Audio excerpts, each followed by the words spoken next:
स्वागत आहे मित्रांनो तुमचं आपलं यूट्यूब चॅनल डिसन नॉलेज सिटीमध्ये। जर तुम्ही अजूनही आपल्या चॅनलला सबस्क्राईब नसेल केलं तर लवकरात लवकर सबस्क्राईब करा, म्हणजे तुम्हाला येणाऱ्या नवीन नवीन योजना आणि करंट अपडेटबद्दल संपूर्ण माहिती मिळेल। तर आज आपण बघणार आहोत पिंक ई रिक्षा योजना। उपमुख्यमंत्री महाराष्ट्र राज्य या 2024-25च्या अतिरिक्त अर्थसंकल्पात पिंक ई रिक्षा 17 शहरातल्या 10,000 महिलांना रिक्षा खरेदीसाठी अर्थसहाय्य उपलब्ध करून देण्याची घोषणा केली आहे। त्या अनुषंगाने राज्यातील महिला व मुलींना रोजगार निर्मिती चालना देणे, त्यांचे आर्थिक सामाजिक पुनर्वसन करणे, स्वावलंबी आत्मनिर्भर करणे, सशक्तीकरणास चालना देण्यासाठी तसेच महिला व मुली यांना सुरक्षित प्रवास करणे यासाठी नोकरी तसेच रोजगाराच्या जास्त संधी उपलब्ध असलेल्या शहरात इच्छुक महिलांना पिंक रिक्षा खरेदी करण्यासाठी अर्थसहाय्य व चालण्यासाठी इतर सोयीसुविधा उपलब्ध करून देण्याची बाब शासनाच्या विचाराधीन होती। म्हणजे एक शॉर्टमध्ये सांगायचं झालं मित्रांनो, तर ही योजना महिलांसाठी खास सुरू करण्यात आली आहे की त्यामुळे महिला आत्मनिर्भर बनतील व महिलांनाही रोजगाराच्या संधी उपलब्ध होतील आणि तसेच महिला व मुली यांना सुरक्षित प्रवास करणे, तर या सर्व गोष्टीसाठी ही योजना सुरू करण्यात आलेली आहे। मित्रांनो, तुम्ही अजूनही आपलं चॅनल सबस्क्राईब नसेल केलं तर तुम्हाला कळकळीची विनंती की आपले चॅनल सबस्क्राईब करा आणि आपल्या व्हिडिओला जास्तीत जास्त शेअर करा। मित्रांनो, जर तुम्हाला या योजनेसोबत मुख्यमंत्री वयश्री योजना, मुख्यमंत्री लाडका भाऊ योजना व मुख्यमंत्री लाडकी बहीण योजनेचा व्हिडिओ बघायचा असेल तर या व्हिडिओची लिंकसुद्धा मी आपल्या डिस्क्रिप्शन बॉक्समध्ये दिली आहे। आता आपण बघू योजनेचे स्वरूप। सदर योजनेअंतर्गत गरजू महिलांना रिक्षा खरेदी करण्यासाठी खालीलप्रमाणे सोयीसुविधा उपलब्ध करून देण्यात येणार आहे। ई रिक्षाच्या किमतीमध्ये सर्व करांचा म्हणजे GST, रजिस्ट्रेशन, रोड टॅक्स या सर्वांचा समावेश असेल। नागरी सहकारी बँका, जिल्हा मध्यवर्ती सहकारी बँका, राष्ट्रीयकृत बँका, अनुज्ञेय असलेल्या खाजगी बँकांकडून ई रिक्षा किमतीच्या 70% कर्ज उपलब्ध करून देण्यात येईल। राज्य शासन 20% आर्थिक भार उचलेल। योजनेचे लाभार्थी महिला किंवा मुली यांच्यावर 10% आर्थिक भार असेल। कर्जाची परतफेड 5 वर्ष असेल। म्हणजे मित्रांनो, तुम्ही बघू शकता की जिल्हा बँका म्हणा किंवा नागरी सहकारी बँका म्हणा किंवा जी नॅशनलाइज बँक आहे या सर्व बँकांकडून 70% कर्ज उपलब्ध करून देण्यात येईल। तसेच राज्य सरकार स्वतः 20% आर्थिक भार उचलणार आहे आणि जे लाभार्थी महिला किंवा मुली त्यांना 10% आर्थिक भार उचलायला लागणार आहे। तसंच त्यांना 5 वर्षासाठी ही कर्ज भेटणार आहे, म्हणजे ते 5 वर्षामध्ये कर्जाची परतफेड करू शकतील। मग योजनेचे लाभार्थी कोण असतील तर राज्यातील गरजू मुली व महिला या योजनेचे लाभार्थी असतील। मग पात्रता काय त्यासाठी, तर लाभार्थींचे कुटुंब महाराष्ट्र राज्याचे रहिवासी असणे आवश्यक राहील।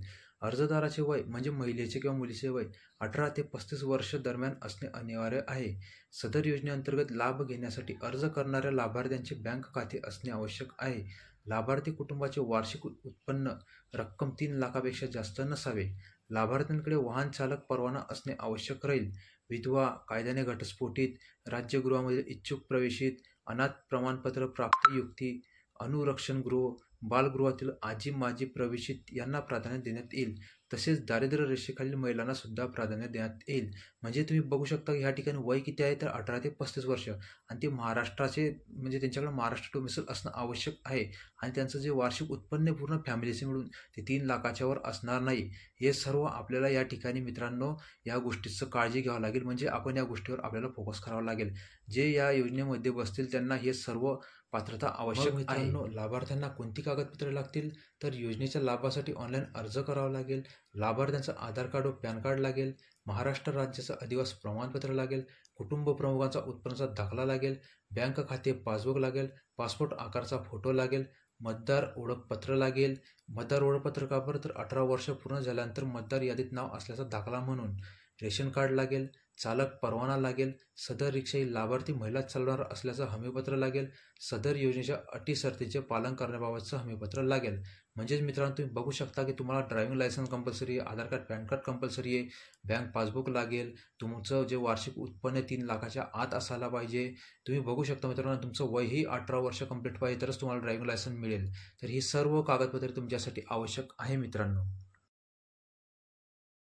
मग लाभार्थ्यांची निवड कशी होईल, तर लाभार्थ्यांची निवड करण्यासाठी जिल्हाधिकाऱ्यांच्या अध्यक्षतेखाली एक समिती गठीत करण्यात येणार आहे।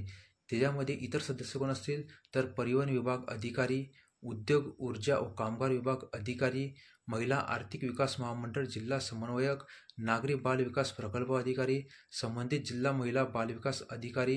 म्हणजे मित्रांनो, त्यामध्ये अध्यक्ष जिल्हा अधिकारी तर इतर सदस्यांमध्ये इतके सदस्य असतील। तसंच प्रस्तुत योजनेची अंमलबजावणी करताना प्रत्येक शहरासाठी निश्चित करण्यात आलेल्या लाभार्थ्यांच्या संख्येपेक्षा पात्र असलेल्या लाभार्थ्यांचे अर्ज मोठ्या प्रमाणात प्राप्त झाल्यास प्राधान्य दिल्या लाभार्थ्यांमधून पारदर्शी लॉटरी पद्धतीचा अवलंब करून योजनेच्या लाभार्थ्यांची निवड करण्यात येईल. म्हणजे मित्रांनो, लाभार्थ्यांची निवड जे समितीचे अध्यक्ष होऊन राहील ते जिल्हाधिकारी, आणि जर जास्त संख्या असेल तर काय करते ते लॉटरी पद्धतीने लाभार्थ्यांची निवड करणार आहे. तसेच या योजनेसाठी नियंत्रण अधिकारी कोण असतील तर आयुक्त, महिला व बाल विकास, महाराष्ट्र राज्य पुणे हे सदर योजनेसाठी नियंत्रण अधिकारी राहतील.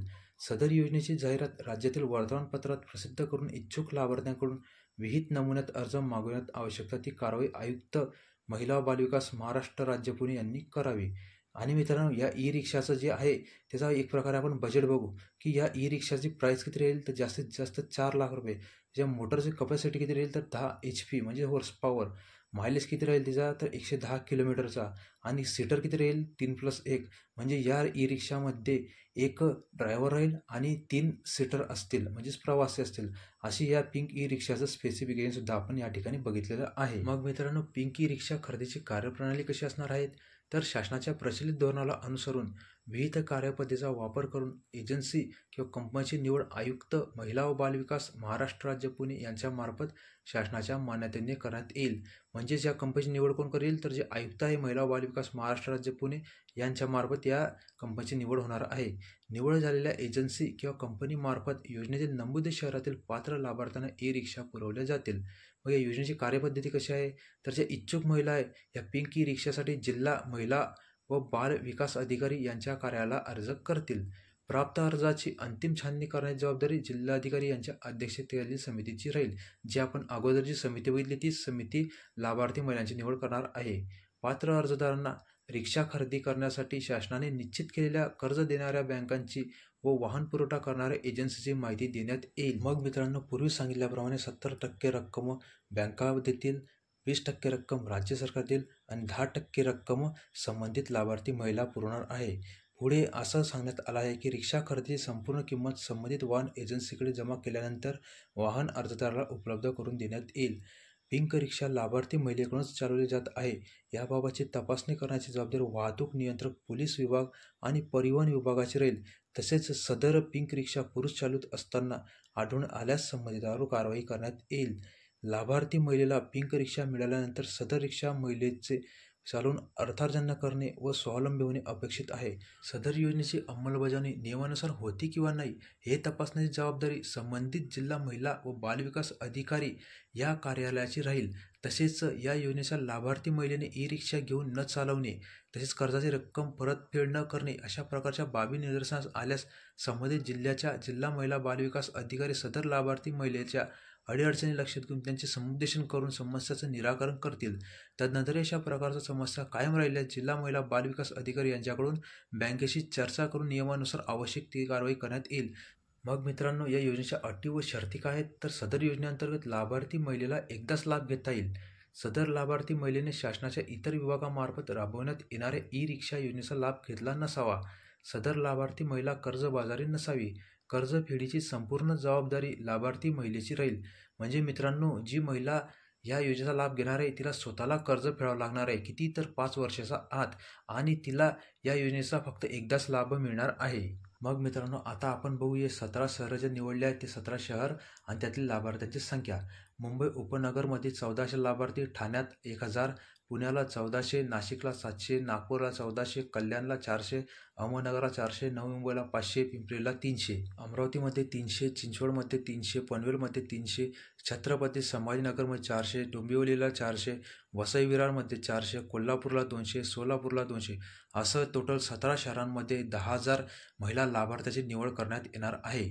मग मित्रांनो, सरकारचा या योजनेची अंमलबजावणी करण्यामागचा उद्देश काय होता तर राज्यातील महिला व मुलींना पुरेशी सोयीसुविधा उपलब्ध करून रोजगार निर्मितीला चालना देणे, त्यांचे आर्थिक सामाजिक पुनर्वसन करणे, राज्यातील होतकरू मुली व महिला स्वावलंबी आत्मनिर्भर करणे, राज्यातील महिला व मुली यांना सुरक्षित प्रवास करता यावा, राज्यातील महिलांना व मुलींना सशक्तीकरणास चालना मिळणे. आशा आहे मित्रांनो, तुम्हाला आपला व्हिडिओ नक्कीच आवडला असेल आणि तुम्हाला आपल्या व्हिडिओचा नक्कीच काही ना काही फायदा होईल. जर तुम्हाला आपला व्हिडिओ आवडला तर आपल्या व्हिडिओ लाईक करा, शेअर करा आणि आपल्या चॅनल डिसन नॉलेज सिटीला सबस्क्राईब करा. मित्रांनो, मला व्हिडिओ बनवायला खूप मेहनत लागते, तर माझी कळकळीची विनंती, जर तुम्हाला व्हिडिओ नक्की आवडला असेल तर आपल्या चॅनलला नक्की सबस्क्राईब करा आणि आपला व्हिडिओ जास्तीत जास्त शेअर करा. धन्यवाद.